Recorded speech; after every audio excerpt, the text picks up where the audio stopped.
बीडमध्ये काल सर्वपक्षीय मोर्चा दरम्यान धनंजय मुंडे यांच्यावर झालेल्या शाब्दिक हल्ल्यानंतर राष्ट्रवादीचे कार्यकर्ते आक्रमक झालेत। जितेंद्र आव्हाड, संदीप क्षीरसागर यांच्यासह अनेकांनी असभ्य पद्धतीने भाषणे केली, तसंच हातवारे केल्याचा आरोपही राष्ट्रवादीच्या कार्यकर्त्यांनी केलाय। या प्रकरणी बीडच्या शिवाजीनगर पोलीस ठाण्यामध्ये कार्यकर्त्यांनी तक्रार दाखल केली आहे। या प्रकरणी गुन्हे दाखल होणार नाहीत तोपर्यंत मागे हटणार नाही असा इशारा देखील त्यांनी दिला आहे।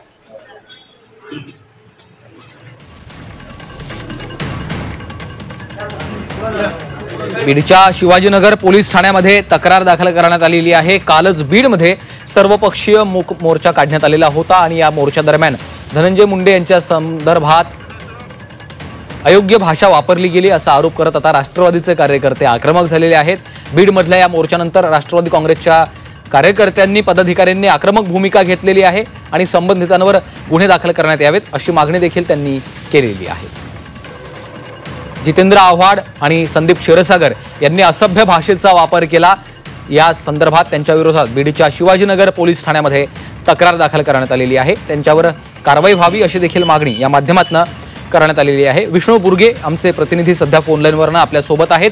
विष्णू, संबंधितांवर गुन्हे दाखल करावेत अशी मागणी केली जाते, काय नेमकं प्रकरण?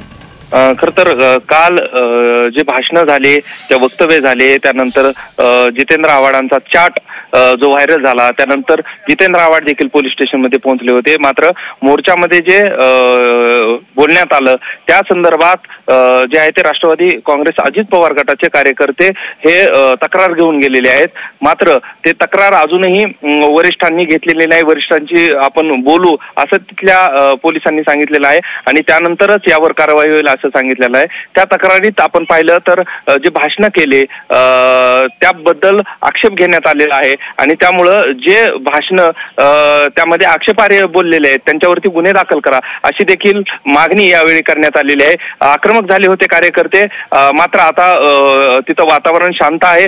कार्यकर्ते पोलीस स्टेशनच्या बाहेर पडलेले आहेत। असं असलं तरी उद्यापर्यंतचा वेळ दिलेला आहे। उद्या यावरती पोलीस काय कार्यवाही करतात हे पाहणं महत्त्वाचं असणार आहे। एकूणच बीड जिल्ह्यामध्ये काल जो मोर्चा झाला होता त्यानंतर राष्ट्रवादीचे कार्यकर्ते आक्रमक झाल्याचं पाहायला मिळतंय।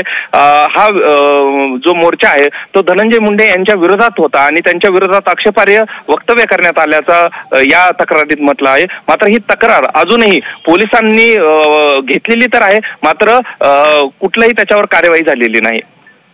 नेमकं काय कारवाई होते हे पाहावं लागेल। धन्यवाद विष्णू, सविस्तर माहितीसाठी।